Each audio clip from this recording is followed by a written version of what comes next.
ఈరోజు నేను మాట్లాడబోయే విషయం ఎవరికోసం నిన్ను నువ్వు కోల్పోకు. ఒక చింతన కాదు, ఇది జీవనదిశ. మన జీవితాల్లో ఎన్నో పాత్రలు మనం పోషించాలి. కొన్నిసార్లు మనం కుమారుడు, కుమార్తె, కొన్నిసార్లు స్నేహితుడు, భాగస్వామి, ఉద్యోగి, నాయకుడు, శిష్యుడు, ఇలా ఎన్నో పేర్లు, ఎన్నో బంధాలు. కాని ఈ పేరుల మధ్య, ఈ బంధాల మధ్య నిజమైన నీవు ఎక్కడో ఓ మూల నిద్రపోతుంటాడు. ప్రతి ఒక్కరూ ఈ జీవనరంగంలో ముందుకు పోవాలంటే ఇతరులతో కలవాలి, వారితో కలిసి ముందుకెళ్ళాలి. అది సహజం. కాని మన బంధాలు, మన ప్రేమలు, మన బాధ్యతలు మన వ్యక్తిత్వాన్ని మింగేస్తే అది ఎదుగుదల కాదు. అది ఒక మూగ ఆత్మవంచన.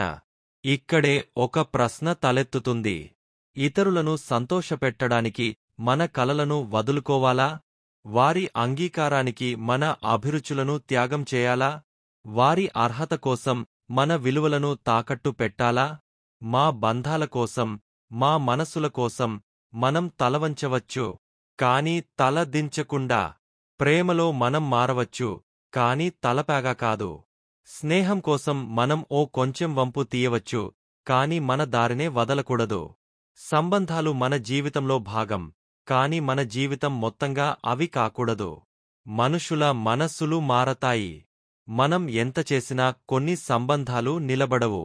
మనం ఎంత ఇచ్చినా అప్పుడప్పుడు మిగిలేది శూన్యం. ఆ శూన్యంలో మనం నన్ను నేను ఎందుకు కోల్పోయాను అని ప్రశ్నించుకుంటుంటాం. అప్పటికి సమాధానం దొరకదు. నిజమైన ప్రేమ, నిజమైన సంబంధం ఏమిటంటే, మీరు ఎవరో, మీరు ఏం కావాలనుకుంటున్నారో, మీ కలలు, మీ అభిప్రాయాలు, మీ స్వభావం, ఇవన్నీ గౌరవించగల సామర్థ్యం అది. మీను మార్చి ప్రేమించే బంధం కంటే మీను గుర్తించి అంగీకరించే బంధం చాలా గొప్పది. ఒక చిన్న కథ చెబుతాను. ఒకప్పుడు ఒక యువతి ప్రేమలో పడింది. ఆమె వేషభాష, అభిరుచి, కలలు అన్నీ అతని అభిప్రాయాలకు తగ్గట్టు మార్చుకుంది. కొన్నాళ్లకు అతను ఆమెను వదిలేశాడు. ఆమె ఒక్కసారిగా ఆమె ఎవరో గుర్తుపట్టలేకపోయింది. ఎందుకంటే తనను తాను చాలా కాలంగా మర్చిపోయింది. ఈ సంఘటన మన జీవితంలో ఎప్పుడు ఎక్కడైనా జరగవచ్చు. కాబట్టి మిత్రులారా, ఈ జీవితాన్ని గౌరవించండి. మీలోని నిజమైన నువ్వు ప్రేమించండి. మార్పు కోసం ప్రయత్నించండి, కాని ఆ మార్పు మీ నిజమైన సొగసును ధ్వంసం చేయకూడదు.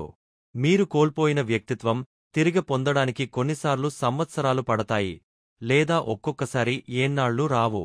మనకే మనం నిలబడి చెప్పాలి, నేను ఎవరికోసం అయినా మారతాను, కాని నన్ను నేను మాత్రం ఎప్పటికీ కోల్పోను. ఇది అహంకారం కాదు, ఇది ఆత్మగౌరవం. ఈ ప్రపంచంలో ఒకే ఒక్క నీవు ఉన్నావు. నీ నవ్వు, నీ కలలు, నీ హృదయం, అవి అందరికీ అవసరం. కాబట్టి ఎవరికోసం అయినా నువ్వు ప్రేమను ఇమ్ము, గౌరవాన్ని ఇమ్ము, సాయం చెయ్యి. కానీ ఎవరికోసం నిన్ను నువ్వు కోల్పోకు.